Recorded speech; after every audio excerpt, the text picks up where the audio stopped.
Welcome to another episode of Hip Hop Beats and Things. Thank you for joining us again. I'm your host, K-Hill, and my partner, y'all can't see him right now. He like the silent ghost, the wizard behind the curtain, my man Finsta of Finsta Bundy. This episode right here, it's another dope episode. You know what I'm saying? I want to start it off by saying this right here, though. You got to do more than just rap. You got to do more than just make music and whatnot. The late, great Biggie Smalls, Notorious B.I.G. once said, whoever thought that hip-hop would take it this far? If that statement right there, if I could sum that statement right there up into one person who would be the poster child for that, it'll be this brother right here to the right or left of me. I don't know which side of the camera is going. My man Dasan Ahanu. Yeah. That's who we have as our special guest today. He's an educator. He's a poet. He's an MC. He's an author. Some nights he might be the host at your favorite spots and whatnot.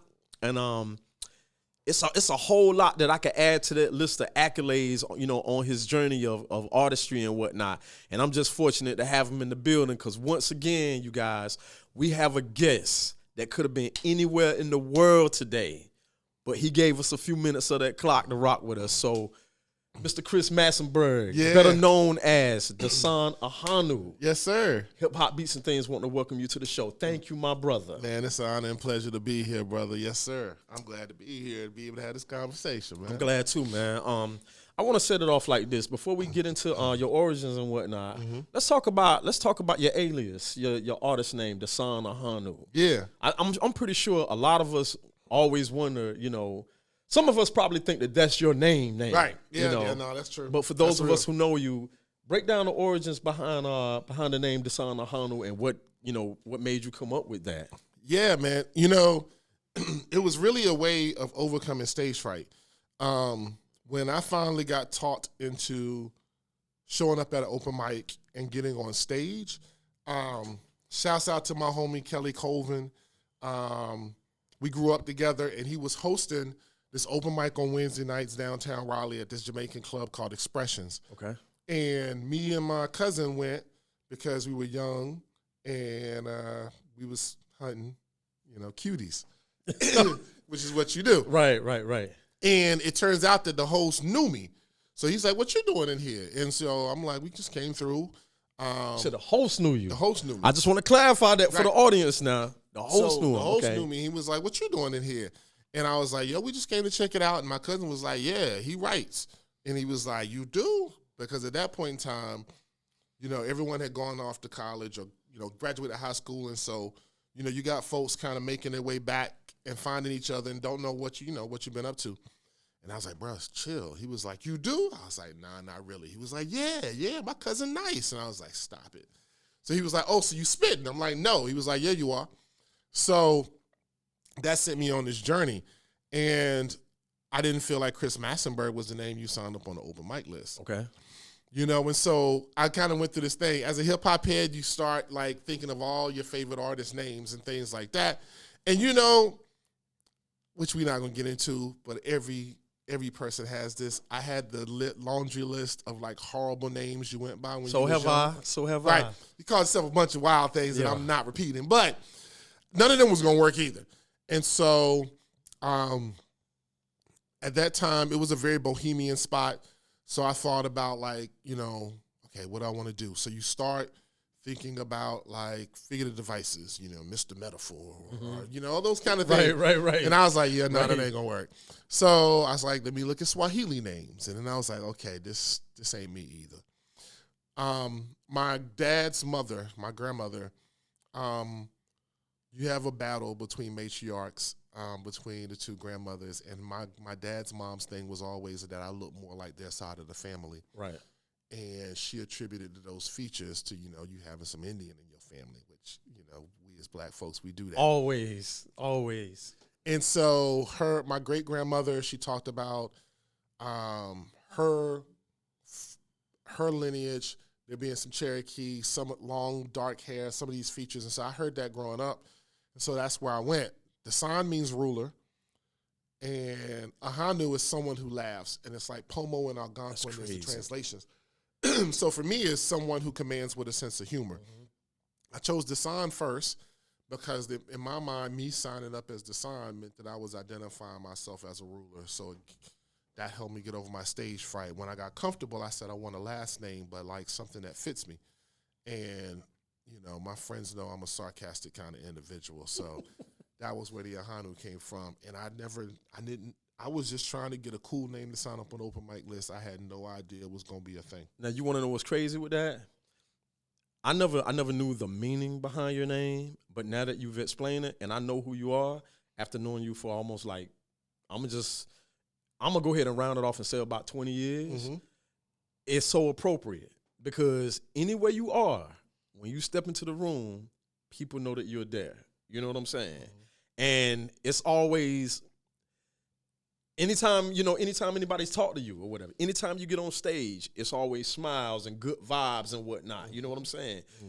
And it's so many people call you for things. Mm-hmm. So that's the attributes of a leader. That's the attributes of a king and whatnot. Not to mention the fact that you stand 6'7" or 6 something. You know what I'm saying? I just know that, I know your presence is known. Yeah. So your name is definitely it definitely fits who you are. Yeah, it's funny. I got an uncle, and he's like the only one in the family like who was like really, really into school. He got like a PhD in microbiology and then went to medical school. So I went to go visit him in Chicago, and he had never seen me perform or anything. And one of the things he wanted to do, he found a couple spots. So we hit a couple spots in Chicago, and that was the first thing he said. He was like, your name fits. Mm-hmm. He was to the core. And honestly, he was like the only person who was like, you should like change it. And I was like, I'm not gonna do that. Change it from Dasan Ahanu? Like legally change it. Okay. Oh, legally change it. To like your name be that for real. Yeah. Word. I was like, I don't know how the women in the matriarchs in our family will feel about that. So let me not. Because my regular name, so one of the things that led me down to this renaming is that like names is a thing in my family. Right. And it was already an issue. So, like, the name that I go by, so me going by Christopher is because my mama named me Christopher. My family does not call me Christopher because her mother was like, we're not calling him that. We're going to call him Dion, which is my middle name. I've heard that. So, nobody in my family calls me Christopher. Right, and that's because Big Mama said, I don't care what your name is. Right. We calling him this. If his mama named him Clay, I'm going to call him Clay. Word so, up. like, that idea of, like, name meaning designating, proximity and like who you are and what was a thing. And so that's why I did. That's what even led me down that road. One thing that you're talking about right now is respect for the elders. The elders, and that's what a lot of people don't understand, especially in the hip hop culture, how important the elders are to the culture, to life. That's who you go to for the answers. Like, they done been there, done that, probably been through it worse than you have due to the lack of resources that are around now. So they really seen it when it was like bare bones and like, at the beginning and whatnot. And just hearing you tell about your name and whatnot, the thing that you were like really zooming in on is your respect for the elders. Yeah. And see, that's another thing about you. Like, you wanted to respect it. I'm going to say statesman. You know what I'm saying? I don't think we're ready to, really use the word elders for ourselves yet. Right, but it is what it is. Right. Because, we still young, we still fly, we still look good. Right. You know what I'm saying? So it's all good. Yeah. But you are one of the cats that, that we look to, you know what I'm saying, as, hey, that's big bro right there. Right. You know what I'm saying? That's big bro Dasan, that's big bro K-Hill. Like, when you in the building, we kind of know that everything going to be all right if something go down. Right. You know what I'm saying? It's just that feeling. Mm-hmm. Like I think the last time I seen you, we was in Charlotte. Yeah. I went to Charlotte by myself. I ain't take no fam or nothing like that. I just popped up. Yeah. And I look around, I'm like, oh, digga the sun, I'm gonna be good. You know what I'm saying? Like, That's it. Like that. That's it. Look, listen, one thing about you, it's like, okay, so with all the titles that you have, right? Mm-hmm. And I'm going from what I see right now. Right. It might not be what it is, but from what I see, education is like the key focal point to what you are doing. Yeah. You know what I'm saying? Like, we know you as a poet, we know you as, the artist, the author and stuff like that, but it's like education is like the real foundation and the anchor to everything that you're doing. Yeah. And I don't remember when we first met. I don't even remember on what terms what project we was working on or whatever, because we done things over the years. But where, do you remember how we met? Was it through Danya Perry? Well, it was. That was how we ended up working together. Okay, but we met because of all the run of hip hop shows. so we met on the circuit then. Yeah, we met Okay. on the circuit because All right. I was running hard with 21st for a while. Okay, wow, you was with Paulie Snubnose, bro? Yeah, Paulie and Cockpit and all of them. Wow. Because that's how I first met Josie. And so me and Paulie ended up doing a series of shows called Rappers vs. Poets Right. at the Berkeley. Right. And so that's how I met everybody. Like I met Extra Infinite. And part of it was I'm ahead. So once I started finding out where the sets were, I just started coming through. And some folks I knew from just around town, because, you know, if you're young and black, you end up working at the same call center, what have you. And, you know what I'm saying? Like, you know, are you partying or you end up knowing, Right. like, your cousin end up dating somebody, and they like, well, I know somebody who make music. And it's like, so, you know, you end up at the same house parties, what have you. But, yeah, just making rounds and seeing you come through and rock was how, and so, like, there were folks who also were talking about you that I knew, like Mike L, who on the scene, who like rapped and made beats. You know Mike L? Yeah. Me and Mike went to school together. Mike really, wow. I'm not gonna say he really put me on, you know what I'm saying, to the game and whatnot, but he was one of the first cats that I knew that was going to New York back and forth and had people in the industry. Like he, I remember him bringing Chi Ali's demo tape to me before the album like came out. The album came out like years later, and he brought that demo tape early. He ended up going to St. Aug. Yeah. So I'm assuming that's where y'all kind of. Well, so like that's one of the things. Like him and like Deveron were all at St. Aug. Delph was there. Like there's a bunch, and I went to high school with Delph. Okay. But like I met Mike because Mike used to come through because there was a bunch of like bohemian Afrocentric brothers on campus who used to come through the sets and drum and rhyme. Right. Who also like, you know, really were making music. And so I met Mike coming through the poetry sets because the sets that we had, they had drum circles, they had ciphers. And so a lot of the Star and St. Aug cats would come through, especially the cats from New York, because like that's something they used to. Right. And so then I meet them and they're like, no, like, so then we got a show over here and it's like a straight up hip. And so I just started making my way, man, and I just started meeting cats. And that's how we first met, is just seeing you rock. And just started to kind of make connections between some of the cats who were kind of rolling in circles. Stanley Richards, I can't remember what his DJ name used to be, and a young Asian DJ, Mind Bender. Like I started kind of Ella Japanese. You start you going back, man. You know what I'm saying? Wow, So man.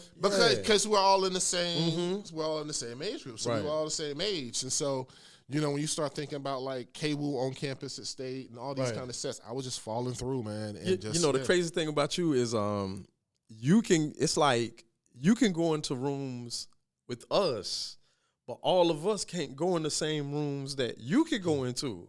And that's one thing that's so dope about you. Now, tell me, when I met you, you were strictly like you was on your spoken word and your poetry like hard. I'm not sure if you was recording at that point.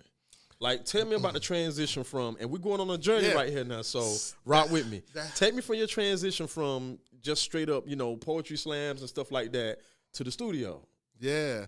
So I was, because it's the culture, I was one of those cats who would like every once in a while jump in a cipher here and there. Okay. And but like I was, it's so beautiful because poetry opened the door, because there was a lot of sets. My close homies knew that like I would rhyme, and I came up, saying like I got a couple homies from high school and stuff who will remember, but like I was a shy kid. So, like Jay Bully, me and Jay Bully grew up around each other. Word. And I always tell the story. Bully, I was like. So you're a Raleigh native? Yeah. Oh, I grew up in wow. Raleigh. Okay. We're born and raised. And so I would always tell the story that Bully would come looking for me at lunchtime. Like I was the cat he was looking for the battle. I'm like, man, you're not going to keep hunting me down and try to serve me out here in front of these folks. But like, coming from that, but like when I started going out, I was like, I didn't want to let anybody know I rhymed or what have you. So the poetry sets, because they did the ciphers, got me comfortable, and that would led me to go start hitting up the hip hop sets. I met folks who were talking about where they were recording, and the thing that I wanted was I wanted to record at Osceola Studios. Everybody did, bro. Right. Everybody did. Right. That was the thing. You know what? I'm trying to figure out, have I ever to this day? I know I've been in there, but I don't think I've made a joint in there yet. The other thing, it was expensive. It really was, because that was like the industry standard studio here.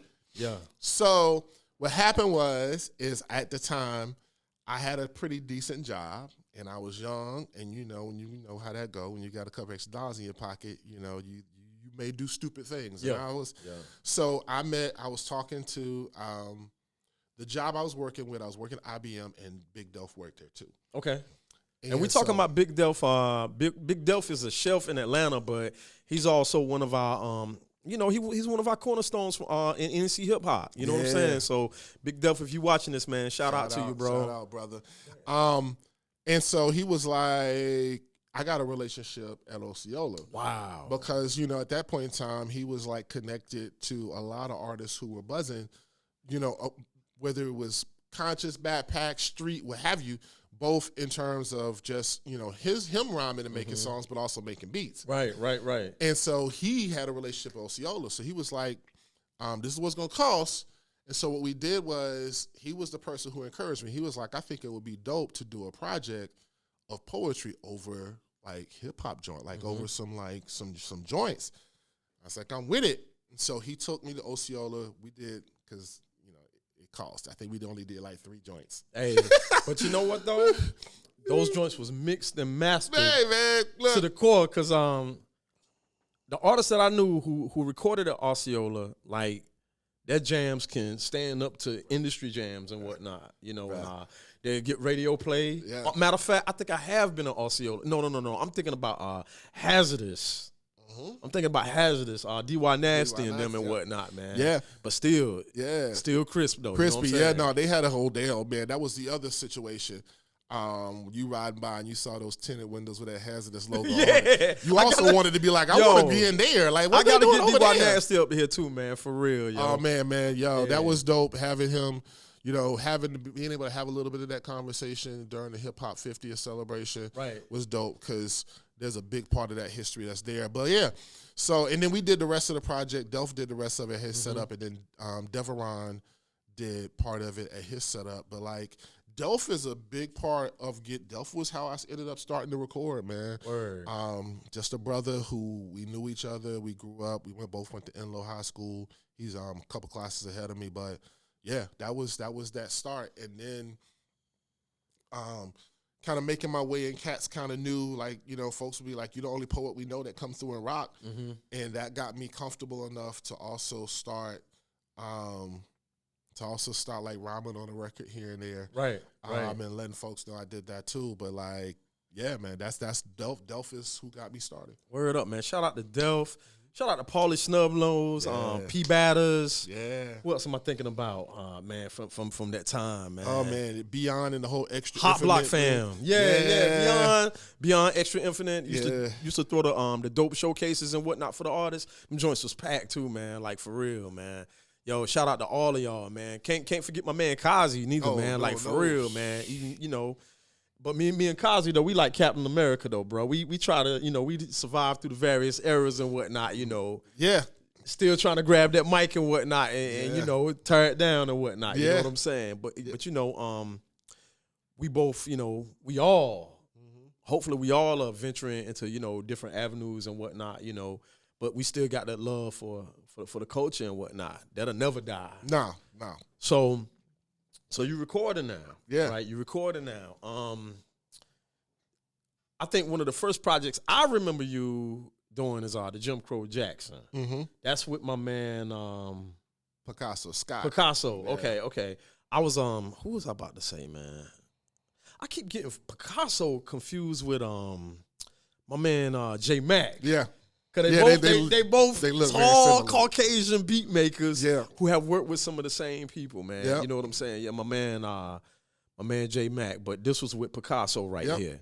I'll talk about that project real quick. I enjoyed that project too. Yeah. You know what I'm saying? You know, well, first off, Let's talk about the name Jim Crow Jackson. I will tell, but also y'all just a little bit of hip hop trivia. Okay. That project was supposed to be me and this guy. Look, I don't know what happened to this day. well, what happened it was no ego or nothing it like wasn't that. even that. You know, it was timing, right? And that's the thing that happens because when we first talked about it and got to going, you had stamps of approval drop, and you had a team that was pushing, so you went on your run, right? And what happened was when that happened, Picasso was in school. He was in audio and video. That's right. He was in. Was it Digital Circus? Yeah. Okay. Digital Circus. All right. So while you was on your run, he got done, and he was looking. Danya and he was looking for a thing to work on. Right. So we just started kind of picking records, and he started chopping up, and that's how that happened. But that's exactly what happened. It was like we talked about it. We met, and we started to kind of start to work on joints. Right. And then the run for stamps started, and you was out. Yo, it was a good run too, man. It was, but Danya had really looked out for me as far as the distribution of that project. So I was gonna do it. Yeah. You know, out of hey man, you helped me do this. I got you. You know what I'm saying? But I guess he seen that the room was so crazy that he was like, okay, he gonna be all over here. I need to concentrate, focus. You know, I get it. You know what I'm saying? Yeah. And it's a new label. They had just formed, because they had only done Splash's project, which Ninth produced. Rest in power to Splash. Yeah, man. rest in power to Splash, man. I was there for some of those Splash sessions that he recorded with Ninth. Yeah. So they were trying to kind of keep the momentum going. So it was just a matter of timing. And honestly, that was a good moment. Unfortunately, they weren't able to sustain the label. Right. But yeah, so the reason why it was Jim Crow Jackson was because of the Wilmington Massacre. So I knew about the Wilmington Massacre and how much of an influence that had on Jim Crow legislation across the South. And so being in North Carolina, that was the idea of the Jim Crow. The Jackson is because Jackson is one of the blackest last names you can Yes, think it of. is. Like when you hear it, you expect that whoever you hear that is a Jackson is going to be black. The undertone that nobody ever kind of peeped because, you're an artist. And this is one of the things that I appreciate about you because not every artist thinks this deep into things. Right. But one thing I respect about you is you are someone who will. The other part of it was I knew that once it got down to me and Scott, it was a black MC over beats by a white producer. Right. And so that dynamic was also why I called it Jim Crow Jackson. Was, what I'm saying, like the idea that these words were not going to work without these beats. And so that dynamic, because that the thing about Wilmington is that was one of the few communities where there was prominent black and white folks living in the same community. The Klan is the reason why that went left. Right. Right? But until then, everybody was good. Right. And so the idea was there's this record that we're doing, and it's a black dude and a white dude, and we good. And so, like, we're not gonna, what I'm saying? So, like, let's cut through some of what's going on, and let's put this out. So, yeah, so that's where it came. That was why it was Jim Crow Jackson. So it was Jim Crow Jackson, and that's why it was the Jim Crow Jackson experiment. Right, to see if it was gonna pop and whatnot. Word up. Yeah, but that was what it was. The interludes were these references to North Carolina and the South and Wilmington. The black newspaper, and that was at the heart. That was one of the first places that they burnt down. So there was all these kind of references. Jump Jim Crow, which is a song where the name Jim Crow comes from. Right. There's one of the interludes where I'm singing at, and then the spoken word interlude comes in. So it was real intentional to try to ground it in that particular historical moment. Word up. Yeah. Yo, so let's talk about expansion right now. Okay, so you are an alumni of St. Aug. Yeah. Okay. You went back. Yeah. as a professor Yeah. of English. Yeah. How did that feel? Man, it was great, man. I got the call in 2006. There's a professor who knew me from the community. Okay. I didn't take any of her classes while I was there, but she knew me from community work. And we met and had a good conversation, and she made the pitch. She ended up being chair of the department and made the pitch. She was like, I think the students need to know Dasan, and I think he'd do good work over here, and he's alum. And so she convinced them. I was waiting for like 3 or 4 months to get the word, and in 2006, they were like, yeah, let's bring him over. So they had only flirted with the idea of having an artist in residence or someone like me on campus. Right. They had someone in film who came to come teach, who had been like working in the film in Hollywood for a lot of years. But other than that, they had no idea of what having an artist in residence was. Right. They experimented with me, and it was beautiful to be on campus, man, because I'm with us. Right. Like kids that look like me. And it's like a different world. Yeah, almost like, I mean, you're the type of professor that could have been on a different world easy. Yeah, because we came up in that, and that's what we feel like this is. And when I went to A&T initially, and like it had my different world experience. So did I. Which is why I didn't graduate from there. But like, so did I, brother. But so then you think about, all of the professors and all of the, the old heads, the older folks that was on that, like that's what you try to emulate. And that's what I tried to be a resource on campus. And it was beautiful. I got St. Aug provided me with a lot. I got my master's degree because of them. They encouraged me to do that, allowed me to do a lot of things that I felt like would help the students on campus. So I got to learn a little bit about programming and curriculum design and things like that. Right. And then that set the stage for Harvard, because that you're got jumping. me You're jumping on me. But like to be able to be involved at St. Aug, and because it's a small liberal arts institution, you know everybody. Right. So it wasn't as big as like Central, where I knew most. You know what I'm saying? Most of us on campus know each other, and then the students get to know you. Right. So like, I was able to get a poetry club started on campus. I did a lyric magazine for them. I was able to get some of the students who wanted to rock and perform, because I knew folks, to get them off campus, to invite a couple folks on campus when they would let me. So it was a good time. Okay. You mentioned Harvard. Yeah. We're gonna go there in just a moment. No problem. You took the words right out of my mouth. Let's talk about. You said you was an English professor, right? Mm-hmm. English writing. And we talking education. Yeah. Now, with your skill set, right? How important with your skill set as an educator? How important is it that you apply that to your skill set as an artist? It's extremely, because your vocabulary is like out of this world, man. So it's crazy you say that. And one of the things about that, so there's two things to that. One is, I always say I grew up the least intimidating black man, but I was still black. So it's like, it wasn't like I wasn't even standing at 6'7". Right. Well, I was high school before I got tall, but one of the things about it was that I was, I started reading really early, partly because I had a young mom. And so I'm the oldest grandchild on my mom's side of the family. So I'm the only baby around. She's the oldest of 5. So like, all these adults are folks going into adulthood trying to keep this kid occupied. So they would give me things to take apart, build, read. They would put books at me. And so what happened is that because of that, and it's a house full of women. Right. So there's 4 girls and 1 boy. My uncle stayed with my grandfather when my grandparents split. So you're also in a house with black women. So you're going to open the door. You're going to be mannerable. You're going to be respectful. You're going to be clear when you talk. My mom was always, don't mumble, talk up so people can hear you. So like there's this thing. So by the time, you get 3rd, 4th grade, like I'm like, if I'm talking to an adult, I'm clear, I'm articulate, I stand up, I speak.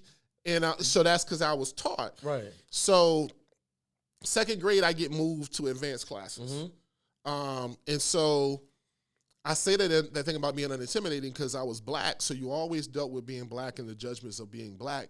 But I also was considered to be smart. So you're in honors classes. Right. Right. So I wasn't, like there was always this back and forth between being, a threat or not a threat. Right.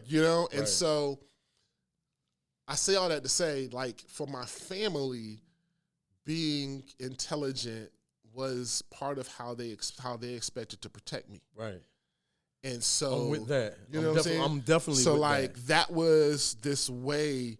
And then of course next thing you know, I'm ninth grade and I'm 6'4". Mm-hmm. And so like my mama, who's 5'4", was like, and traditional black Southern woman was like, no, when you show up places, this is how you show up. Right. That's why nobody at work or school called me Dion. That's what the family calls you. When you over here, you Dion. When you out there, you a Christopher. Or Chris. I got like you move a certain way. Right. So that's part of it. One thing about it, because that's just where I come from. The other part of it is She was teaching you survival. It was. Yeah. And hip hop does the same thing. Mm-hmm. So when we get hip hop, then it's like makes you very aware of what you're moving into. And so luckily the era we came up in, right? When you think about golden era into the 90s. I'm proud to be black. I don't care if I'm hustling, but don't get it twisted. I'm smart. Like I'm hip. Like I know how to move. I know how to maneuver. Right. Like I understand what's going on. Right. Like we out here getting it, but we also understand what's at work in this neighborhood. Right. Like I know who the governor and mayor. Like that was all in the record. We came up. We came up in the stop the violence. You must learn. Stop black on black crime era. We don't do dope era. Mm-hmm. You know what I'm saying? Yeah. White lines don't do it era. Yeah. You know what I'm saying? Safe sex, wrap it up. Safe sex, wrap it up. You know what I'm saying? Yeah. Like so then so coming up in that, it was like you can't let them think you're not smart out here. Like you can't be a black man and let them think you're not on point. Right. You know what I'm saying? And then when you think about five, like, you know what I'm saying? Five, like you gotta be on point. You gotta be on your dean. Like you be on your pivot. Like you can't get caught out here not being on point. And so that's where that came from. And then because of the art, I started traveling outside of the South for the first time. Mm-hmm.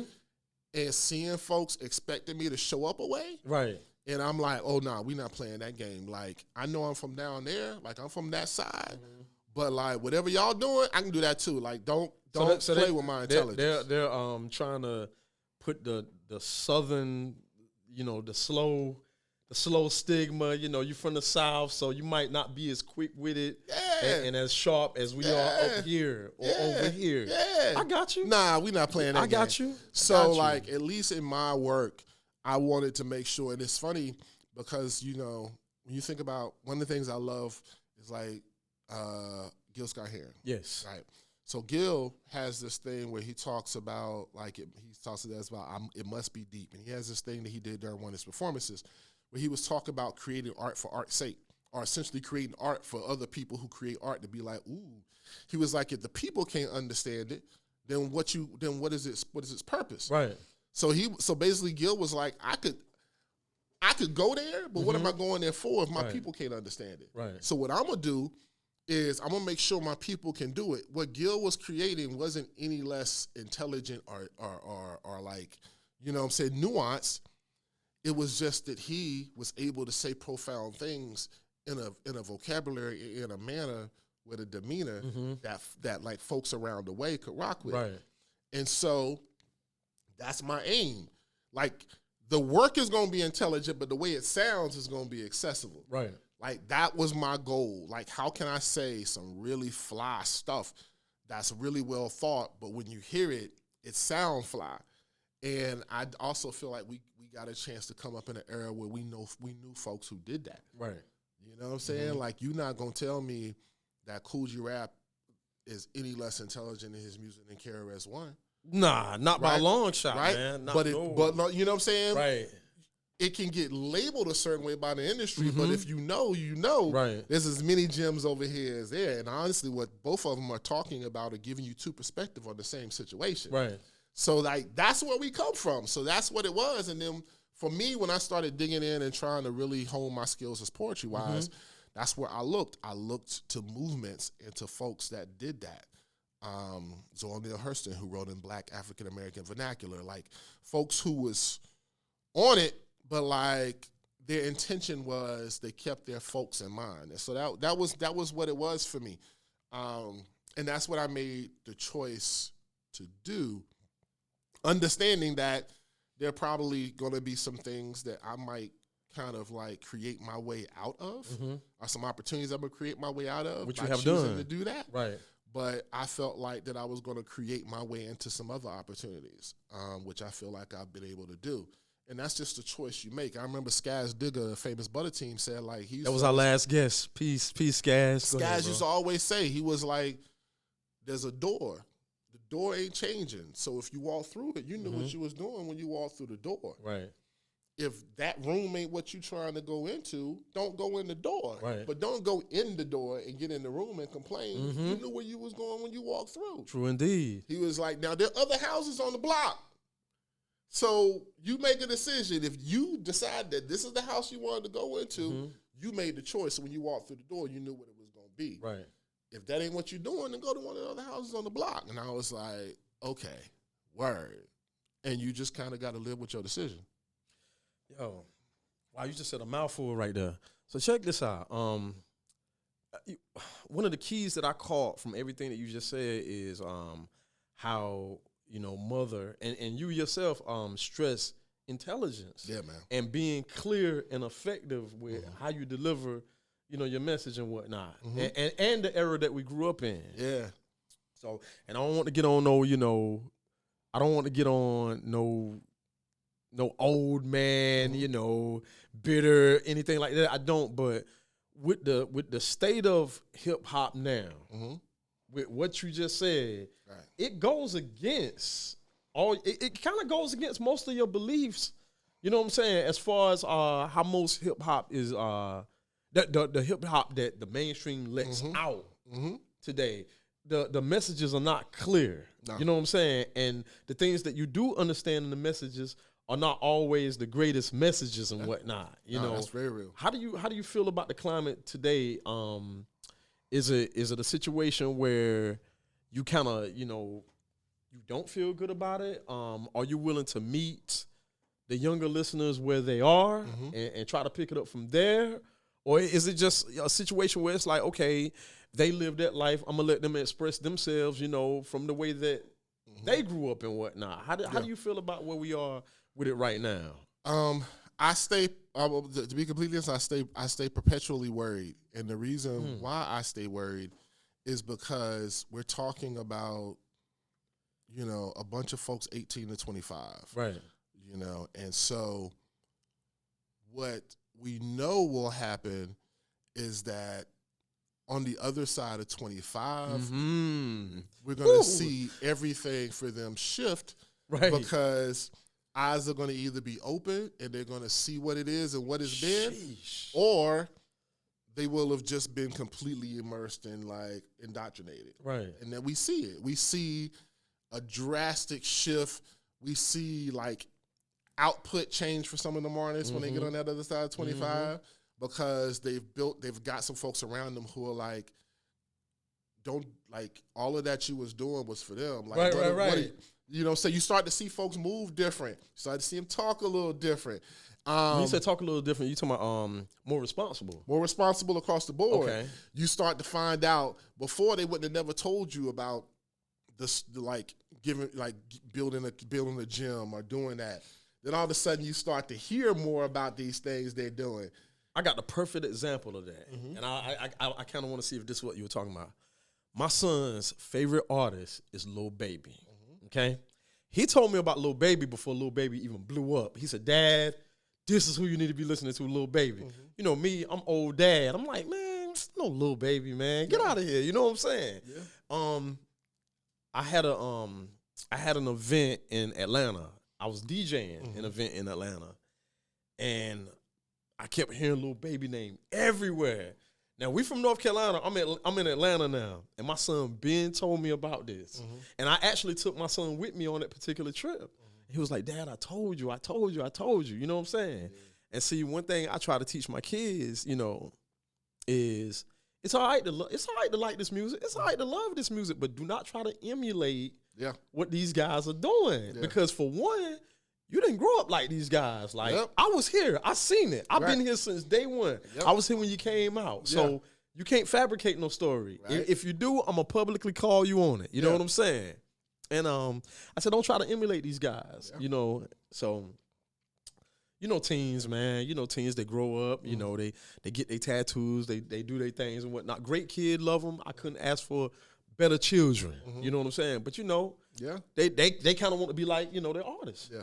So one day we looking at a little baby interview and whatnot, and this was great, man. Oh my God, I still can't stop laughing. They asked little baby about tattoos. And little baby said, "Oh no, I don't get no tattoos. I don't want to look like a thug. I might want to do something else one day."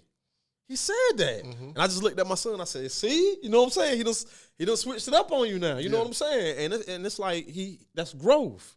And that's what I be trying to show you, son. You know what I'm saying? Like now, your guy's telling you to do something else. Yeah. You know what I'm saying? Yeah. Is that kind of like the example That's exactly what I'm talking about. And I think about the same thing with like Yachty. Like your little boat, like you will look at Yachty. And I credit quality control. I credit, you know what I'm saying? I credit, you know, Coach K, another St. All grad. I credit. Is he a St. All grad, bro? Yeah, Coach K is St. All grad. I mean, there's so many folks that have come through North Carolina for. I did not know that. Yeah, man, our colleges, because we got so many, especially HBCUs here, there's so many folks that's come through. Right. But you know, it was a quick pivot. And now to hear him talk about investments, about giving back in the community, about the way, and so you see him. The industry doesn't dictate what he does anymore because they built a way for him to kind of manage his life. So the carrot dangling in front of his face doesn't dictate what he do. And so the content and the music starts to change. That last album was experimental, but it's only because... Who was this? Yachty. Okay. Was because you can't make me say the thing that you're telling me is going to sell records anymore. I did a Target commercial, bro. What y'all telling me? Right. You know what I'm saying? What you telling me? Like my team got me doing, you know what I'm saying? I got a line of watch. I also got a line, you know, I'm like, I don't have to do that. And so unfortunately, the reason why I stay perpetually worried is it's who are we going to lose between 18 and 20? Who are we going to lose before they get there? You know what I'm saying? Like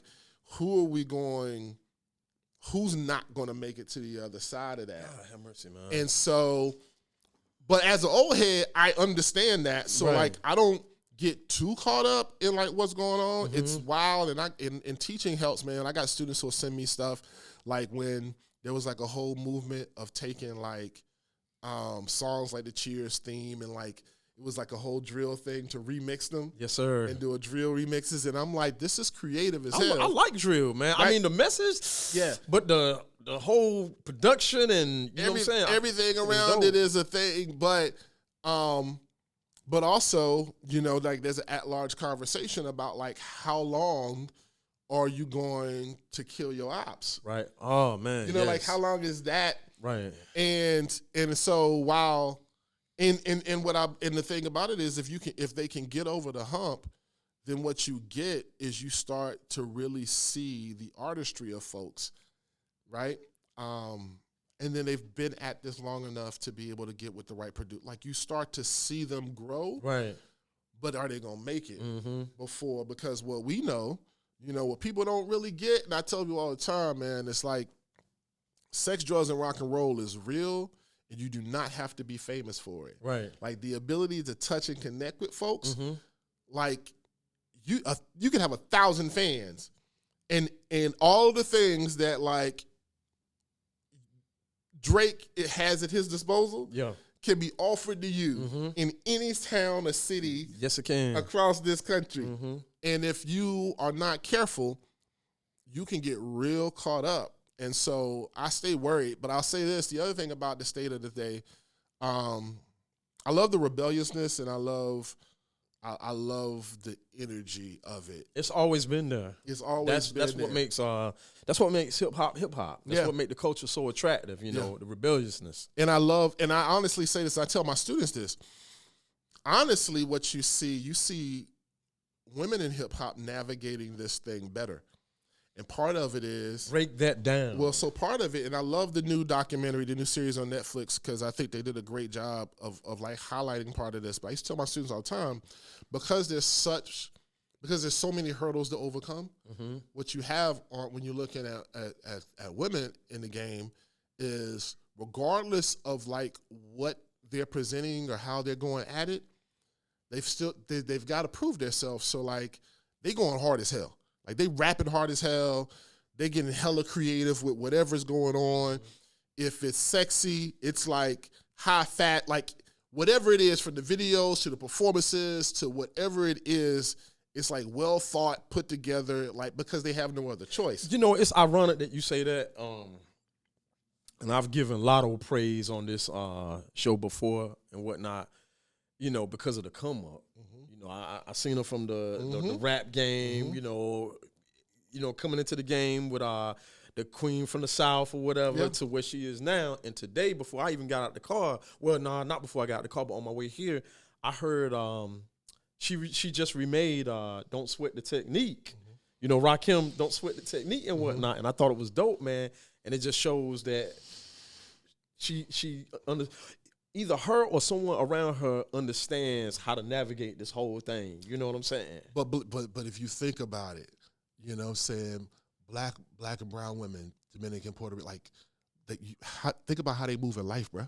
True indeed. You know what I'm saying? Yes, sir. Like regardless of what it looks like to us on the outside, how they move in life is on another level. Yeah. It's why they can be young and be working at the same place you work at, and you wonder why they tripping. Now, in our minds as dudes, we think they getting tricked off on. Right. No. They just playing better. They planned this trip 4 months ago. They ain't dudes, so they hemming and hawing. Right. They had it figured out. They found the right discounts. They operate. You know what I'm saying? Yes, sir. Like they move differently. Wherever they know one of their cousins works where they staying at the hotel. Like, you know what I'm saying? Like they move different. Right. So because out as a matter of survival, they move through this industry different. So I bring them up to my students because I'm like, when you think about so many dudes sounding the same, right? If you look at women who you think are making the same kind of music, they're actually extremely different from each other. Right. You know what I'm saying? Like Saweetie, Glorilla, like all of them are completely different from each other if you really pay attention. They are. You're not going to see that from the same set of dudes. Right. So if you really want to, and I say so like, in terms of like where we are, if you want to see what's actually possible, if you look at the women, you see what's actually possible. I think that raises another question, which gives me more concern, is that I feel like that we're looking at a dangerous situation for our young black boys. Because be careful now. Be real careful. Okay, we're looking at a dangerous situation for our young black boys because of what? Because they're encouraged to repeat a thing rather than own their own individual part of this. Okay. So when the carrot that's dangling says don't do your own version of this, do this thing we're telling you to do. Right. Then what you're doing is, it doesn't matter where they came from. They're all being asked to do the same thing. 80% of these cats they ain't really about this life. Right. They ain't about none of this. They don't, you know what I'm saying? Like, you know, so like when I teach a class and I got cats that I'm looking at, and 2/3 of the room are gonna go be CEOs or what have you, and I play a beat, and everybody in the room wants to whip a thing and have an op. You know what I'm saying? Right. You know what I'm saying? I'm like, but that's what's being, you know what I'm saying? That's what's hot. It's coming through your TVs, it's coming through your phone, it's coming through your radio, it's everywhere. Like that's how it's been painted. And so mind you, what's and everybody wants the same flow. So like my thing is like, because that's also what it is. And so you're choosing a particular gateway instead of the artistry, which is the one thing that's kind of wild to me, because the way we came up is there can't be no similarities. Right. None. And you got called on it quick. None. You got called on it quick. It don't matter what's hot out here in these streets. Yeah. For you to emulate it, you got picked apart. we saw some folks who were imitations to get 1 or 2 records off and Absolutely. make a couple dollars. Yeah. But they also were widely talked about. Right. So you got your money grabbed, and then you had to go somewhere and sit down, and then come back and do your 1 or 2 joints. Right. Get your little check. But like nobody rock with you. That's right. Like nobody. You didn't make no friends. Like, or if an imitator came through and did it better than the originator, somebody had to go. Both of y'all couldn't be here. Nope. Somebody had to go. Nope. You know what I'm saying? Okay, we understand that, you know, artist B ripped artist A off, but artist B like really rocked it. So artist A, like either you get on your grind or you gotta go. Somebody got to go though. and we seen some pivots where next time the artist A comes back out, they doing something completely different. Yeah. Because like that don't work no more. I Yeah. can't do that. Like Right. I can't do that no more. And so it doesn't matter anymore. So like I'm worried because I want to see all our artists get to the place where they can kind of like really do what they really want to do. But right now, especially with 360 deals, like the gauntlet has become even crazier. And with streaming and social media, like it's a real gauntlet now. Mm-hmm. You know what I'm saying? Yeah. It's like there's eyes, like, you know what I'm saying? There's 24/7 possible access. It's a real gauntlet. That's crazy, right? To get to. Yeah, man. And it's so wild. You can't even, we grew up in the era where you had to wait 6 or 7 months for a record that you might have heard on a mix show to officially come out. When cats in New York, done had it, they like, that's old, man, and it's brand new to us. And everybody get everything at the same time, and that really broke things down a lot. I will say this though. I think one thing about it though that I find fascinating is because there's been so many folks just talking about this, especially now with podcasts. Like, there's more conversation about the state of the industry. Mm-hmm. And when they were talking about music being dead, and we got the 360 deal came out of that. Like, you remember that, right? Yeah, it was a small window. When they were like record labels are dying. And I think what I am excited about is that young artists are thinking about like all of the different avenues a lot sooner. And like the way they click up, right? Folks are like, I got a brand, or like we trying to like hustle this, or like that dynamic of like we're gonna get into this and like multiple streams and like that. I appreciate that entrepreneurial spirit. Right. It's just a shame that the way to get the money to make that pop is the way that it is. I feel like, me at my age, knowing that now, I'm learning it and I'm getting it. I'm having a hard time realizing that there are other ways now. It's a whole lot of other ways, you know what I'm saying? And I understand a lot of the other ways, but it's getting there. You, as my peer, you have done a great job of utilizing, your skill set to open up different, avenues for you and whatnot.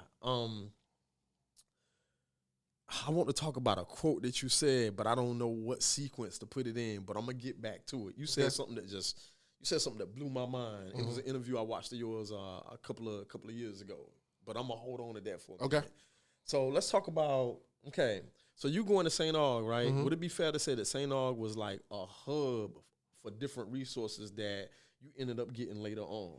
Yeah. Like being able to, be a frequent guest speaker in the UNC system. Yeah. Like going to TV One. Yeah. Versus in Flow. Yeah. Was Omari Hardwick on that show? He was the host. He was the host. Yeah. Okay. Was the host. How did that happen? So, Omari Hardwick is a poet. Like, when he was coming up out on the West Coast, he was on the poetry slam scene. I think he might have been on the team that won a championship. Right. So he came out of that spoken word scene. And so they tapped him. It was Lexus versus Inflow. So there was an agency working with Lexus. And Lexus was the sponsor for the show. And they did 3 full seasons. That 4th season, I think they did a little special 4th season before it got done. But they were the ones that they started to do. I got lucky because they were doing a call but someone, and I don't know who, but someone put my name out in the atmosphere. Right. And I ended up having a conversation with the person who was going through all of the submissions. Mm-hmm.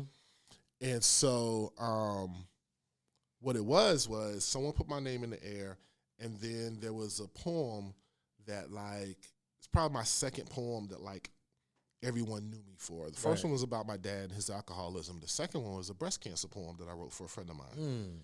And she was like, I love this poem. You know, some of the folks that we're working with, you know you, mentioned you, talked about you. And so, you know, that's how I got selected. And I was in season 3. So it was a dope experience, man. And what they did was they had a slate of poets and 1 or 2 musical guests. Mm-hmm. I think, what is her first name? It was, because at that point in time, she had just done a joint with Stevie Wonder, something Day, Anya Day. Not Lucky Day? No, it wasn't. It was a female vocalist. Okay. And I think it might have been another artist who taped with us. But yeah, it was all emerging young artists, most of them R&B artists, that were kind of sprinkled into each show. It was a nice little format, man. It was dope. It was my first time taping for national television. You know, I'd done some smaller local stuff, but like so we actually taped in LA. Wow. So it was a union production. So, you know, what they would do, you would go on set, they tape promos first, and they had this whole, for our season, they had this whole thing, we were all in white, and we had little short statements that they taped that they were using for marketing and promo. Then they set up the venue, and the way that they did it was they had this whole setup that was all Lexus out, where they kind of allowed folks to gather. They fed, you know, you got food, drinks, what have you, so that they could then seat everybody, make sure everybody looked right, you know, blah, blah. And then they would do the taping and then clear the venue out because they tape multiple episodes at the same time. Right. I think they were doing either 2 or 3 at a time, and they clear out the space and then let the next set of folks who were coming to be a studio audience in. And you did a long day, because they had to follow union guidelines, so lunch, dinner, breaks for all of the crew, because it's a union crew, it's the Hollywood crew. So it was dope to see that whole thing.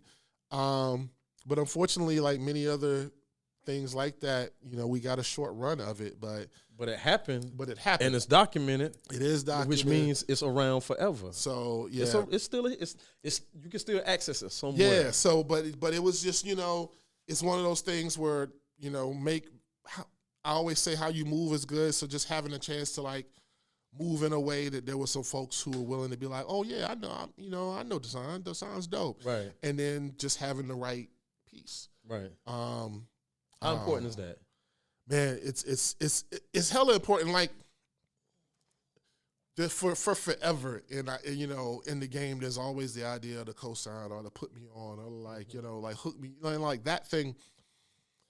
Having the network is one thing, but what happens when the word gets put in for you? Right. What's there for them to look at? Right.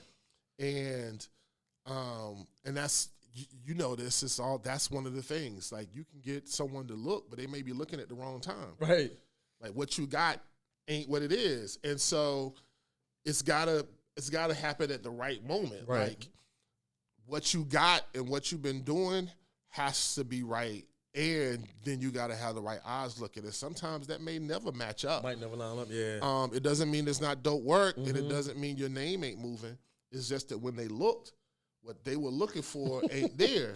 And the reason I laugh, because anytime, like me talking to you about that right now, right, it makes me think of that, you remember the cartoon with the frog? Yeah. The frog where, you know, the dancing frog, the singing frog. You know, the man was so happy that the frog could sing, that he went and, you know, got the frog a whole venue and whatnot ready to show everybody. Yeah. When it was showtime, when the curtain came up, frog didn't do nothing. Yep. Ribbit. Curtain closed, the frog dancing and singing and whatnot. when that curtain open, you got to be ready to do your thing and whatnot. Yeah. You know what I'm saying? That's it. All right, so Verses and Flow, that was a moment in time with Omari Hardwick. And anybody who's watching who don't know who Omari Hardwick is, that's Ghost from Power. Yeah. So he rock with Ghost from Power. That's a dope, you know what I'm saying? brother, man. Real cool cat. Let's talk about Harvard, man. Yeah, man. Like, tell us what it was. Tell us how it came to be. Like, do you know how ill and crazy it is to be able to say that I know people that went to Harvard, off of some artistry, man. That's so crazy to me, man. Man, look, to me, that's like, man, that was such a beautiful experience, man. I had heard about the fellowship, but I didn't really understand what was going on. Right.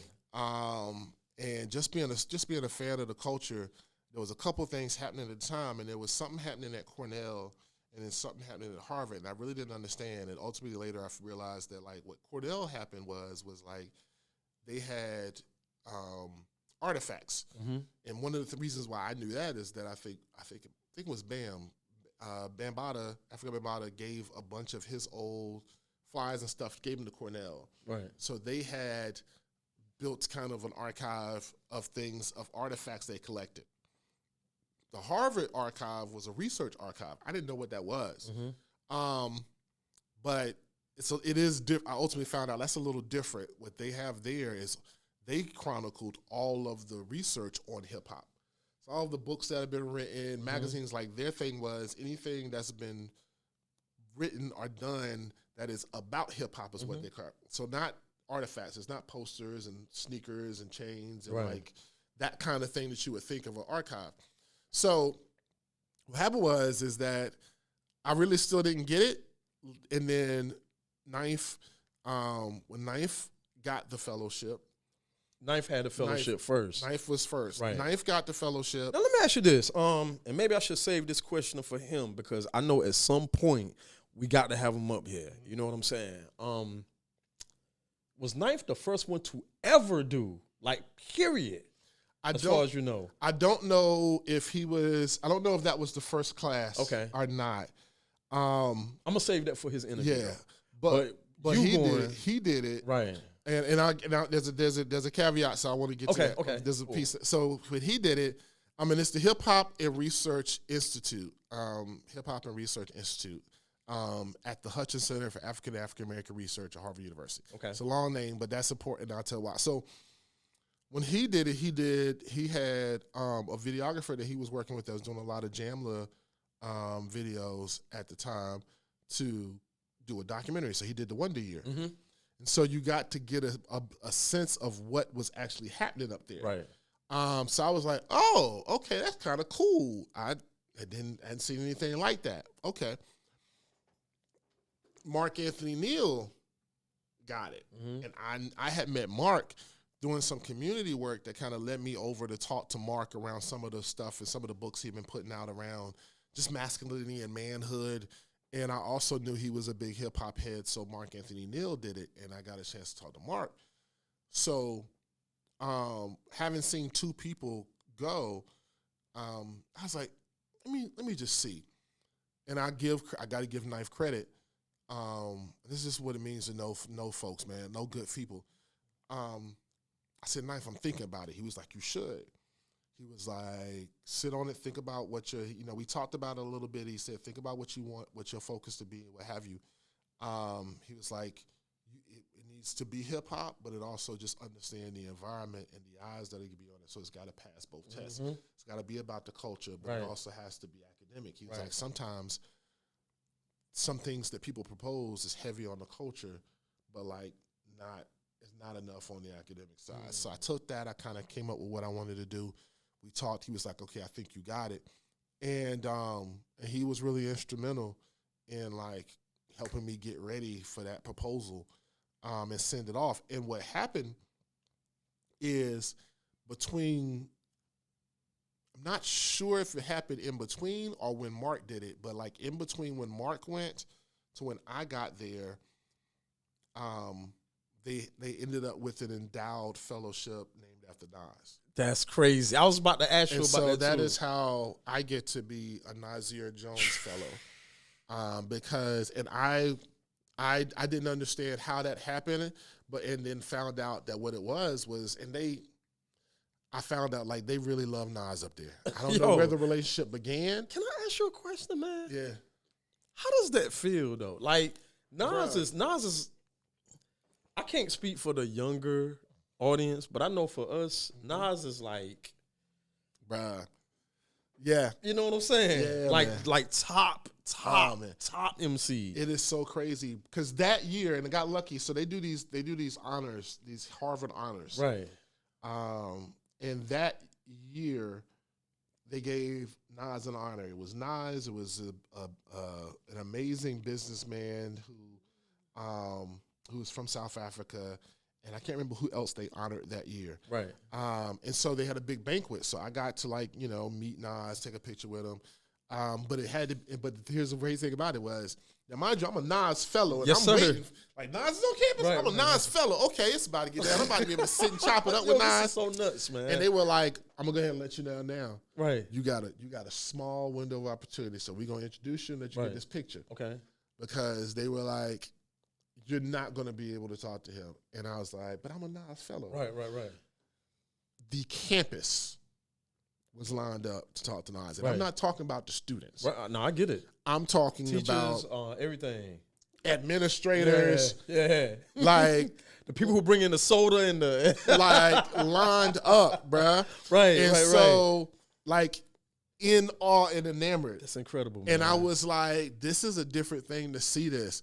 They ended up honoring, I think maybe a couple years later, LL, and I think like they had the same moment, but like to just see everything that we love Nas for, like to see the way that resonated with them, as him being a representation of hip hop, but him also being a representation of like artistry and like intelligent, like, but they like, I got my moment, and that was all I got with him, because everybody from the president of the university to like was just waiting to have their like fan moment with Nas. So, all because he wrote a fine literary work of art. Yeah.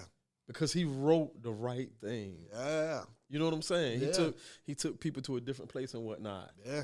And I don't know how you feel about not being able to, really get it in with him or whatever, but the fact that you are a recipient of something that his body of work inspired, man, you know what I'm saying? Like, it's an honor, man. Son, that's crazy, man. It's crazy. It's crazy that it even exists. That's that's like the holy grail. That's the holy grail of hip hop right there. You could give me I could be a Rakim, fellow recipient and feel the same way. Yeah, man. You know what I'm saying? Like the fact that it happens, it exists, it's possible, and the experience was crazy. And also, man, like it's a testament to what you done and to where I come from. Mm-hmm. Oh, yeah. Because there's three of us here, man. Mm-hmm. You know what I'm saying? Like there's three folks here who've had that honor. And three distinctly different folks. Mm-hmm. You know what I'm saying? It's not like they pluck three of the same folks. You know what I'm saying? Like we all do different things within the culture. One is a producer, world-renowned producer. Other one is educator. Mm-hmm. Is he still at Duke? Yep. Okay. Yep. And then the other one, educator, poet. Yeah.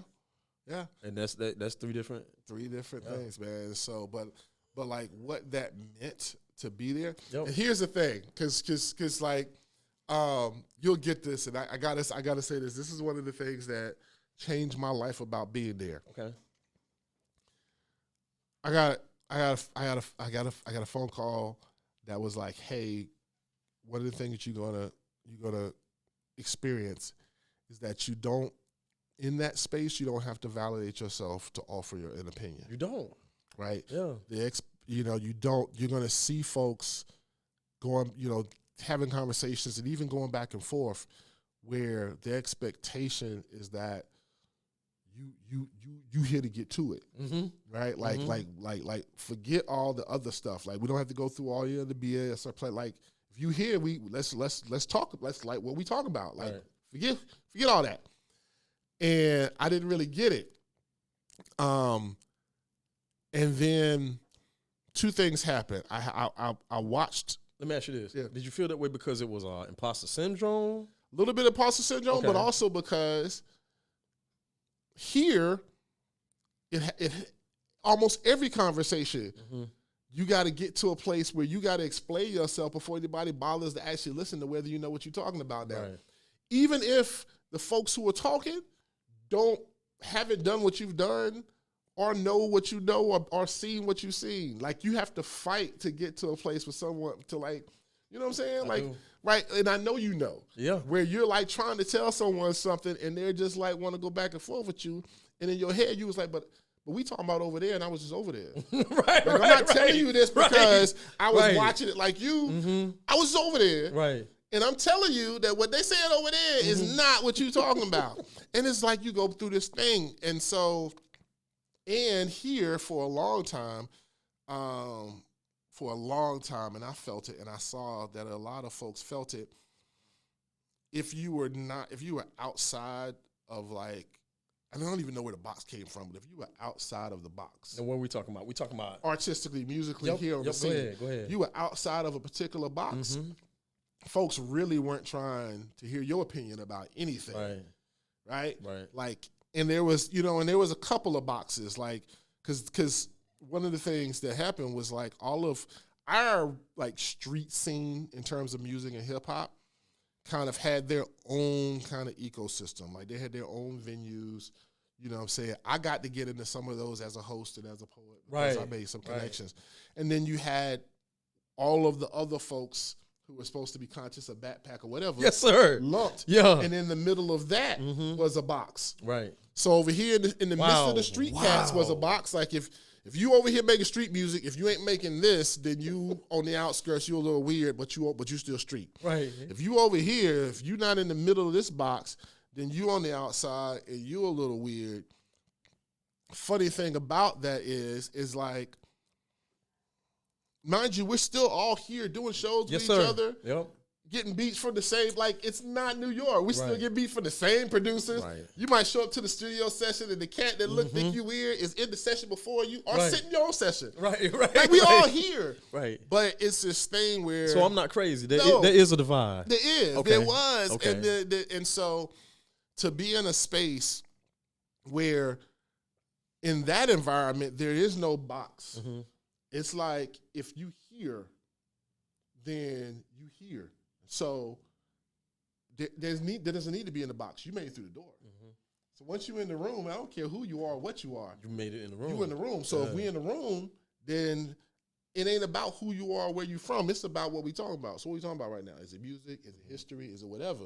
Like, that's what it is. And I saw an exchange like that where it was a disagreement, where folks, I'm watching it happen, and then after I go to talk to one of the folks, and they were like, oh, yeah, that's going to happen every time, because I don't rock with what they talking about. So every time we have this conversation, I'm going to make sure they know that ain't right. But if you watch the conversation happen, right, it won't no beef, won't no tension.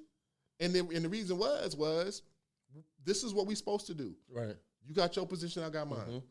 We both here, though, so I'm not going to be quiet. Right. So I came to rock. Right. If we both here, you got to hear me too. That's right.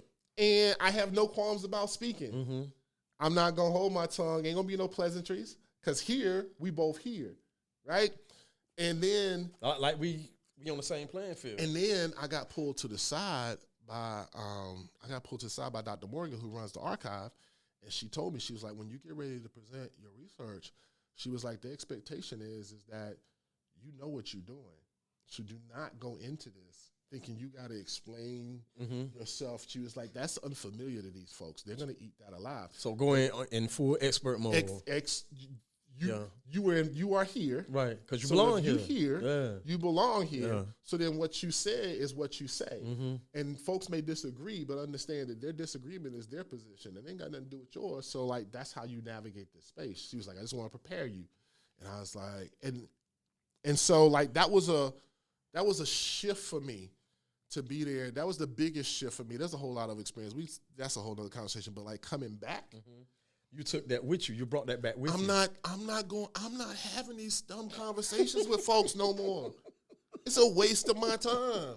You ain't gonna change your mind. It's like you seen the burning bush, Yeah. right? Yeah. I'm not doing this with you. Yeah, I feel that. I For definitely what? feel that. Yeah. To get added to for what am I gaining from it to go through this with you? Right. So I'm gonna just do what I'm gonna do, and you do what you do. But I'm not falling into that trap of trying to fit into anybody's perspective or expectation or to be close to know. For what? For what? Yeah.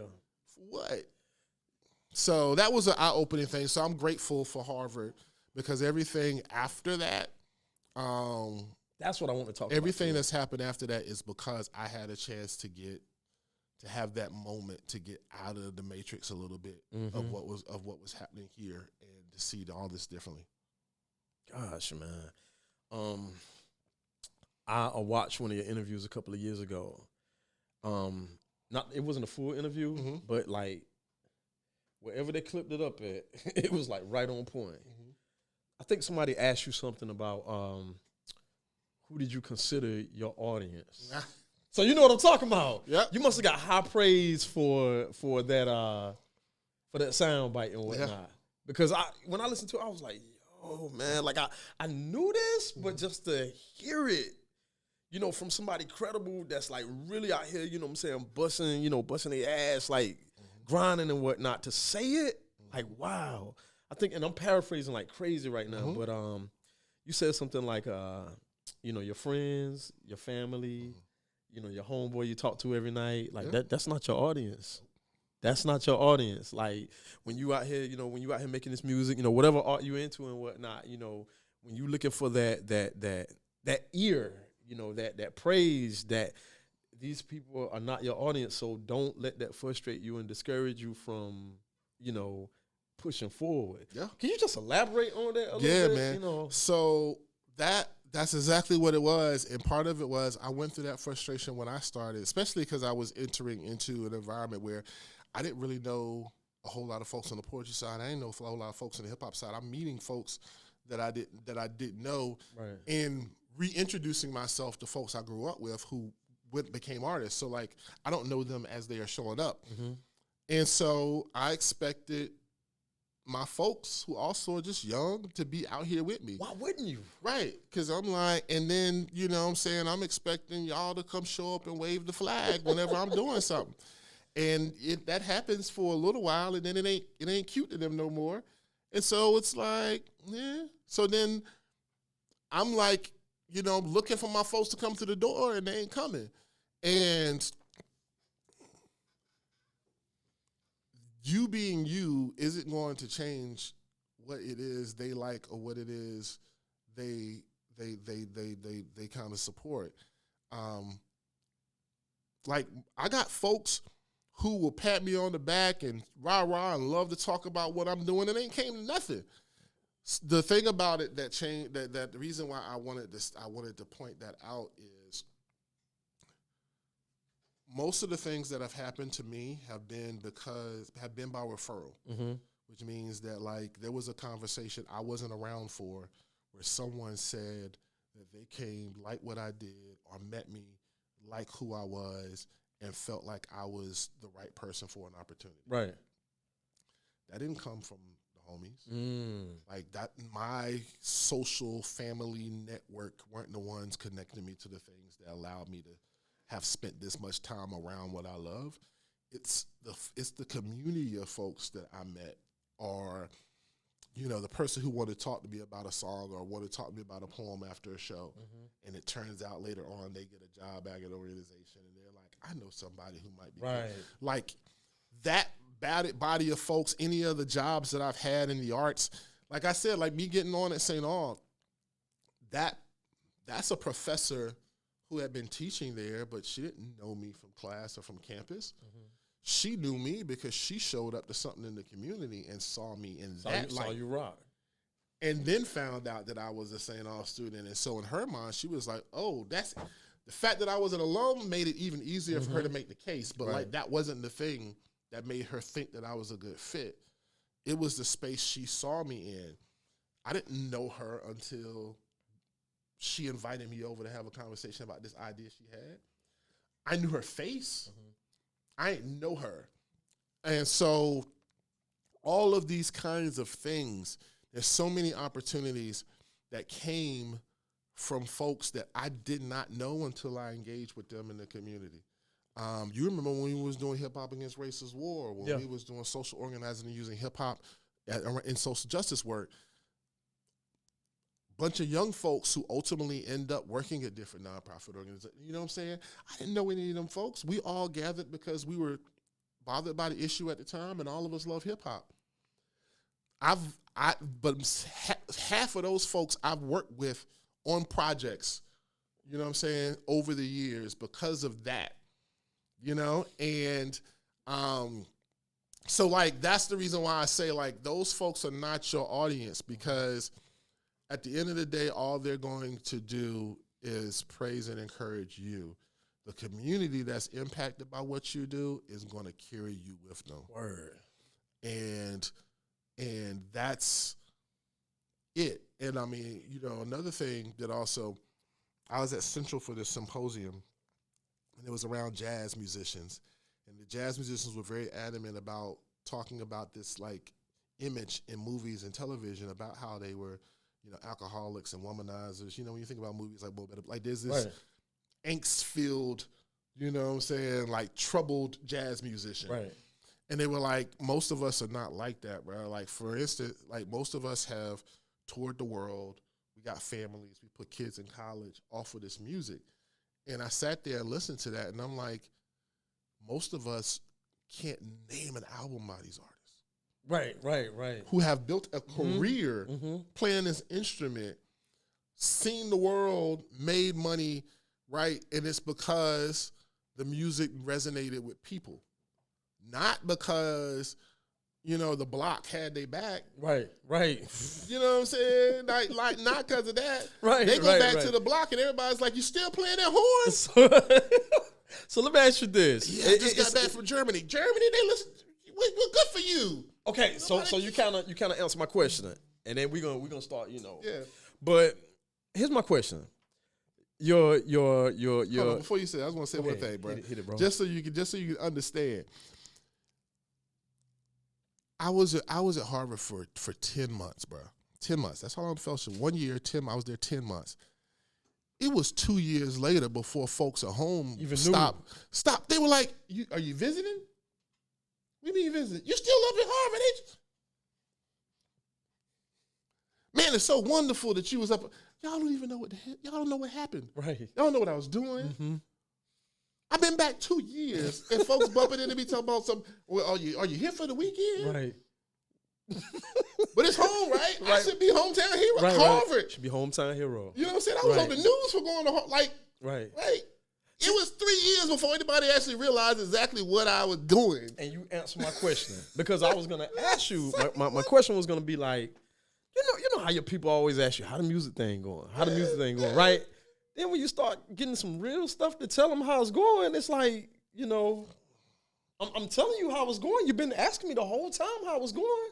Now I'm letting you know, hey, I'm at Harvard. Hey, I'm at UNC. Hey, I'm going to be on TV One, you know what I'm saying, with Omari Hardwick. Like, hey, you know, I'm going to the governor's mansion. You know, this is how the music thing is going.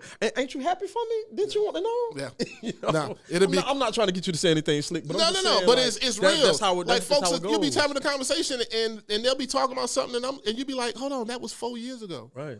Like, have you not been paying attention at all? No, they haven't. They really, honestly haven't. You started doing too much. They know you do a thing, and they just you do it. The only people who have actually been paying attention is the community. Right.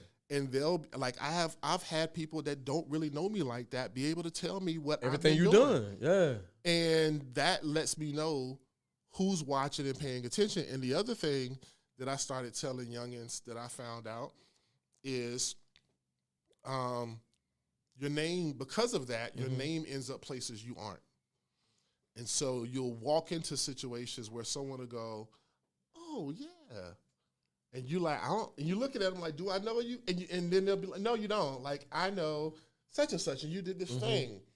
And you're like, oh, so where there's a conversation, and I said, what I realized is that there's way more people who are aware of you than you'll ever interact with, because not everyone who knows you and knows you do something well knows how to interact with you or has that opportunity in that moment. Never thought about that.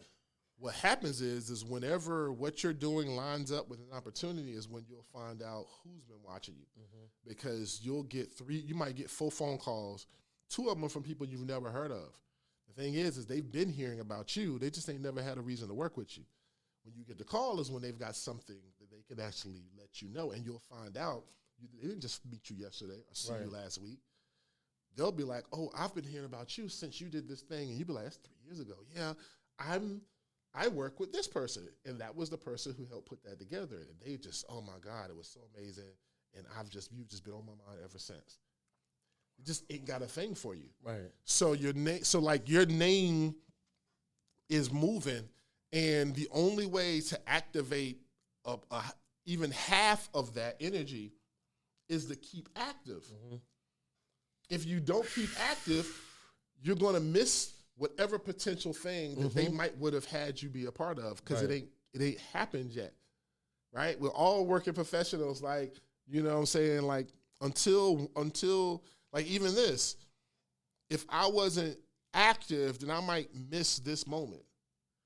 And if my name wasn't still good with you, I might not have had this opportunity to get you up. This is the thing about how you move, right, and the way you move, and it doesn't matter how much you're doing, but like, are you still active? Right. And as artists, because if you look at a particular portion of what's going on, and we've seen it, if you can't get into that, or you can't like make the headway you think you're supposed to make, we've seen folks throw their hands up. Yeah. And the art and everything is way bigger than that.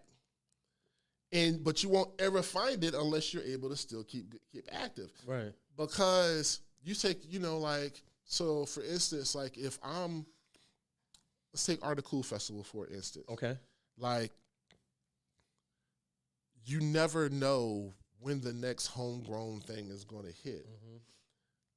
You never know when the person, like Cicely Mitchell is a researcher. She's a scientist. You don't know when a scientist who loves music is going to decide. Have a bang and decide to do the work to build a festival that can then consistently employ a bevy of local artists while bringing them and putting them in space with national artists for folks to make connections, network, work on track. Like, you don't know when that's going to happen. But if you're not active, then you're not around for that. And I know it can seem bleak to be like, well, I guess I'll just keep grinding until a festival starts. But it's like, you don't know. There's a brand new art gallery just Apple, and you don't know when these things are going to happen.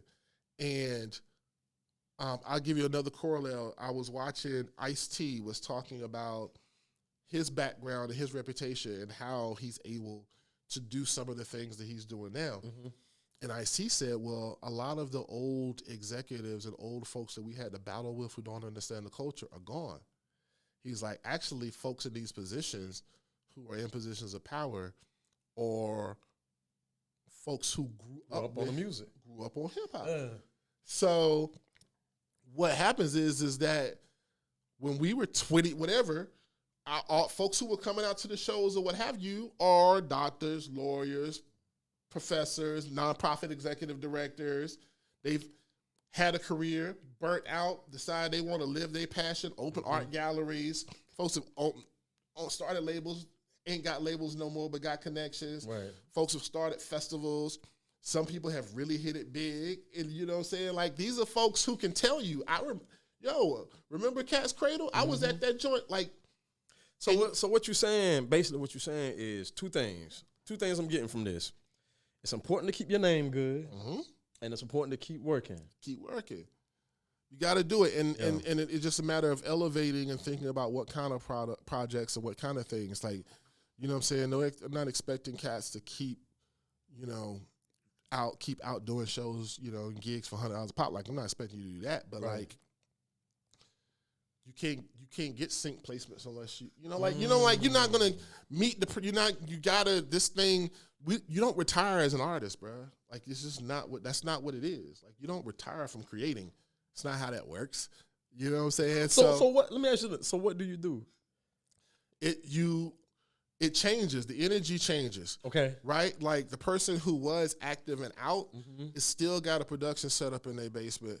They're still making beats. But what they're probably doing is that they work somewhere where they've got an arts program or they work at a company where the creative energy is going somewhere. Right. And then they still tinker and still make. Like, you know what I'm saying? I still got some hot ones in the stash. Right. Yeah. Right. Yeah. Like, that's not how this works. And so so that means that if that's the case, then there's no sense of retirement.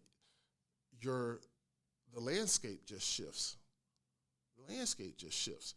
At one point in time, it was this because you was young and this is what they said it needed to be. You missed that window.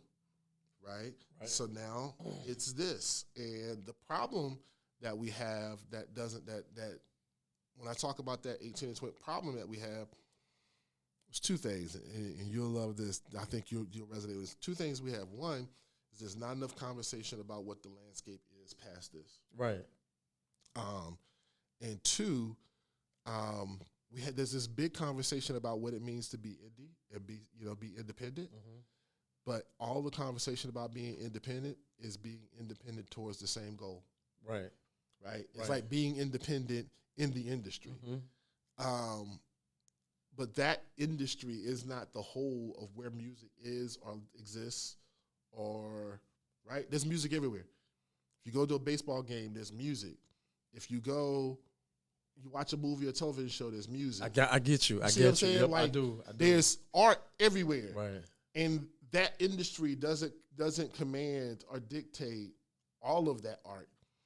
You can get signed over here, and they're going to still have to go to somebody else to negotiate that music you made over there being in these other spaces. That's right. So you can be signed at a label, but that label is not going to be the ones that's going to automatically put your music in a theater. Mm-hmm. They might make a phone call to see if your music can be involved in a theatrical production, but like they don't run these other spaces. Mm-hmm. They just can make the phone call to these other spaces, but these other spaces exist, and we never talk about what that looks like, and that's why the jazz artist stuck with me, because we're talking about folks who end up building whole lives without a red carpet. We ain't never seen a jazz artist until you get to Robert Glasper, Terrence Martin. Right. You get like your Flying Lotus, you get those cats, but like a traditional jazz artist, we ain't never seen one red. We don't know who they dating. We ain't seen them at a red carpet. Right. So let me ask you something. So you said, they made a living. They was able to sustain, a successful career with no red carpet. Mm-hmm. Are you cool with that? I am. Were you always cool with that? Even as a youngster, were you cool with that? Was it about the fame, or was it about being able to sustain doing what you love doing? I'm going to tell you, this is the thing, and I don't know if it's for better or for worse, bro, but I'm going to tell you the thing about being from North Carolina. North Carolina killed that for me early. You know what I'm saying? Like that idea of that fame, North Carolina killed that early for me. Because like being the kind of artist I was, I've yet to find anybody who doesn't have love for me or respect for what I do. But folks wasn't including me in things. Right. My name wasn't coming up when they were thinking about things. So you know what I'm saying? Like, and I'm glad because I've worked with a lot of artists and I've had a chance to be a part of a lot of moments in North Carolina hip-hop history. And it's not about, because somebody will watch this and be like, well, it should just be about North Carolina. I'm like, that's not the point. The point is that in terms of a proving ground, because you have to build a base. Like we understand, like you start here, then you go regional, right? And I did what everybody else do. You go to Virginia, see what's there. You move to D.C., you go to South Carolina, you go to Atlanta, you start doing shows and do whatever. It's the same regardless of your art form. The same poetry, same spoken word. Like you move the same way. The thing is here, you were always if you were different, you were always made to feel like an outlier. If you were different here, you were always made to feel like an outlier. So what that looks like, if you feel that way and you're looking at an industry where, especially when we came up, your outliers were underground, and there was always an underground mainstream back and forth. Mm-hmm. So if that's how you made the feel here, and you looking, and you feel like your tribe, their career is as outliers, right? Then, and they ain't on no red carpets, and we still going to their shows when they come through. True indeed. You know what I'm saying? Like even more so because they are heroes, right? Yeah. Then I ain't gonna be on the red carpet. That's not what it is gonna be for me. So let me figure out what that is. And so the other piece of it is also being, I got raised. I say I got raised. We talk about elders. I say I got raised in community because I got involved in social justice work. So all your elder Black freedom fighters, civil rights activists, union activists, those kind of things. Were big mentors for me. And we're talking about folks who can be anywhere in the country and in 2 phone calls get what they need because of the things that they've done with each other. Right. I might not know you, but I called my folks who I was on the front lines when I was in college, and they called you and vouched for me. So I got someone to walk me around. There's a network of folks that you can move through. Right. Like that's, and then you talk to any underground artist, and that's how what I saw firsthand, because I didn't know nobody famous. You know what I'm saying? Like, if you really think about it, it might be different for you. For me, anybody I know that's famous now was not famous when I was doing it. Right. And I didn't know anybody from here that was famous. So, but can I rattle off all of the working artists who were underground, even in folks getting placements, folks throwing, can I rattle off a bunch of folks working in the industry? Yeah. I know them. Yeah. None of them was on the red carpet. And that's what I was about to say. I don't know them people. Yeah. I'm in North Carolina, bro. I don't know them people. Right. And all the folks who are supposedly grinding their way to a red carpet, look over here and look at me like, "Oh, we love you, Dasan," but they look at me like I'm strange. I got 3 eyes. Because in their eyes, I ain't going to the red carpet either. So I'm like, okay. So what? I ain't got time to boo-hoo over that. Yeah. What I see folks living their lives, doing what they do, who can tell me who they know and the opportunities and experiences they've had, the places they've been. And he dressed like he might be, matter of fact, he might have pulled up in something way better than I'm pulling up into. And, you know what I'm saying? Right. And when you get older, you understand, I don't know that. But what I do know is there's a possibility to be able to keep doing this in some capacity. That's what I'm talking about. Yeah. And so that's all I had, man. There was no, man, the amount. But I had a point in time where I used to get frustrated because I couldn't get a gig. I couldn't get on the bill at Cat's Cradle, or I couldn't do this, or I couldn't do that. I remember that. God, you know what I'm saying? Man. Because there were these there was these agendas and what have you. And I'm watching it all happen, and I'm watching the folks who are banging their heads hard, trying to kind of change it and make it through. And I'm like, this ain't, nah, man. I don't. And some of the pitfalls and some of the beefs and some of the things, and I think I got lucky because I was an outlier, but I was an accepted outlier, that I got to be in different spaces and see some of the stuff that was happening and some of the tensions. Yes, sir. That made me be like, yeah, I don't want no parts of none of this. Right. If this is the path to a red carpet, y'all got it, It's man. been some classic ones, bro. Man, look. Some classic ones for real. But, hey, man, that's all a part of, it's all a part of time. It's all a part of growth. It's all a part of, just navigating different parts of the industry and the culture and whatnot. And you figure it out, being an MC, a producer. We got to learn how to throw a show because otherwise you're waiting for a gig. So you learn how to navigate and book venues. You come to learn sound. You DJing. I never learned I never learned to make beats. You know, I chopped up one sample one time in my life, but I never did that. But partly because like I just didn't have. There's only so much time and effort. Yeah. See, and but you learn to do different things. It's cats out there that think I didn't start. You know, it's cats that didn't think that I started producing until I moved to the Raleigh Durham area or whatever. But Mike L is the cat that can attest that I've been making beats since like 92, bro. Because he was there in my room with me. You know what I'm saying? Yeah. So he know that I had a little Yamaha keyboard, and he seen me put stuff. I just seen him beats when he came to St. Aug and whatnot. You know what I'm saying? So I definitely been in it for a while, man. But North Carolina is like it's the perfect place to get started because it's so many different schools, which means so many different cultures and different people from out of state and whatnot for you to test yourself, for you to own your skills and everything like that. So I definitely understand where you're coming from. So tell us what you got coming up next. Man, so right now I'm about going on 2/3 of the way through my appointment as Piedmont Laureate. So I'm the Piedmont Laureate for poetry for 2023. The genre changes every year, but it's a 1-year, 12-month appointment. It's across Central North Carolina. There's 4 organizations primarily that kind of support the roles: Orange County Arts Commission, Durham Arts Council, Raleigh, the City of Raleigh Arts, and United Arts of Wake County. So we got some things as I finish up my tenure with that. We're going to do a big youth spoken word competition for Wake County, man. I want to get some of these high school kids, some of their talent out, and we're going to celebrate some of them.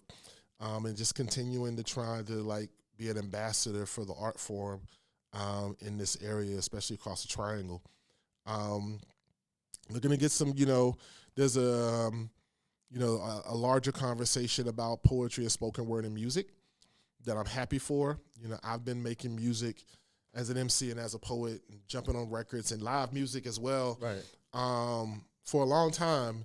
And now, because there's a Grammy category that lends itself to, albums, not just, a recording of poems, but like for folks to really think about putting albums together as spoken word artists, that there's more conversation about the music. And so looking to figure out what I want to do next in terms of recording. Still doing some guest appearances, whenever I get the call. Always. But, I did, for this Piedmont Laureate position, I did a chapbook, which is a small book of poetry to celebrate it. So it's inspired by Andre 3000. Okay. Because I'm a hip-hop head, in the interview with Rick Rubin that he did for Rick Rubin's podcast. So just kind of moving with that. Getting ready for my next full book of poetry, which we got to set a release date. I think I want that to be February of 2024. But the big thing, bruh, for the last 3 years, I've been working. So I got into theater, and I've been, writing plays and, producing community productions and things like that since 2008. But I always had visions of kind of really putting together a major stage production. Yep. And the last 3 years I've been working on one. It's spoken word hip hop production. Stars me and another Emmy Award winning poet, one of my brothers from Charlotte. We've been working on it, and so we're gonna do it. We're gonna do another. We're gonna put it on stage again in the spring. Hopefully in Durham and Charlotte, but we'll definitely be in Durham. And just trying to see if it's got any legs. Like, the experience is beautiful. We'll get it up, shop it, see if anybody's interested, see if it can continue to grow. Theater is a long-term process. Yeah. Some of the productions that we hear about don't happen as quickly as we think they do. It's a long game, but the performing arts world is a strange thing to navigate. But I'm trying to understand what that world is like too. So, I can kind of figure out how we can, especially from here, more of us can get into that space. So that's the big thing I'm working on, is trying to get this trying to navigate, what it takes to continue to build out a production. So those are the main things. And then outside of that, just continuing to work, man. You know, community programs, teaching, events, performances, gigs. You know, what we do. Word up. What we do. With everything that you've accomplished so far, bro, I'm pretty sure that these things will come to fruition for you. Tell our audience where they can find you. Yeah. Is it one link, a couple of links, or yeah. you know, tell them where they can find you. Well, it's Dasan Ahanu on everything. If you Dasan and Ahanu, so put it all together. Dasan Ahanu, DASAN AHANU. The website, social media. I'm the only Dasan Ahanu in the world right now. Hopefully, it will stay that way. There's a few Dasans. Flood them with work, bro. Flood the work. Yeah, there's a few folks Flood popping up, but if you put in Dasan Ahanu, it's me. And you can find out anything that's going on or anything that's coming up. Yeah. So we just gonna keep at it, man. Man, like I said, you don't retire from this thing. You just keep grinding. Some shape, form, or fashion, right? Yeah, man. Like Jay-Z. Wow, this chick gonna kill me. Yeah. Jay-Z never retired, man. Listen, man. Thank you for everybody who tuned in today. You know, it was dope having the Renaissance man, Dasan Ahanu, on. I hope y'all learned something from this, because I definitely learned something from this. Even though this was a good portion of a recorded episode, it's a lot of information that's been lost about this man, so that we did not discuss. You know, that I hope, you know, with your research, you know, and through time we bring him back on and whatnot, that you get to catch up to everything that this man has done, because he has definitely accomplished a lot. He's been inspiring. I'm proud to call him, you know, one of my bros, one of my peers, one of my bros, one of my collaborators, man. And brother, just keep working hard and keep inspiring the culture, keep pushing the youth forward, and just keep making an impact, brother. Yeah, man. Nah. Same to you, brother. Keep grinding, man. I hope this movement here continues to grow, and even if only selfishly, so I can come back, we can chop it up. Hey, again. word up. You know what I'm saying? It's definitely you know what I'm going saying? down. I want to see this. I want to see this glow up happen, so I can come back. And, you know, we can sit on a plush couch. Hey, man. And sip mimosas while we have this we'll conversation. Get a revolt behind it, or say something like that. We'll see. Yeah. We'll see. But thank you again, my brother. Yeah. All right. Yeah. Appreciate you.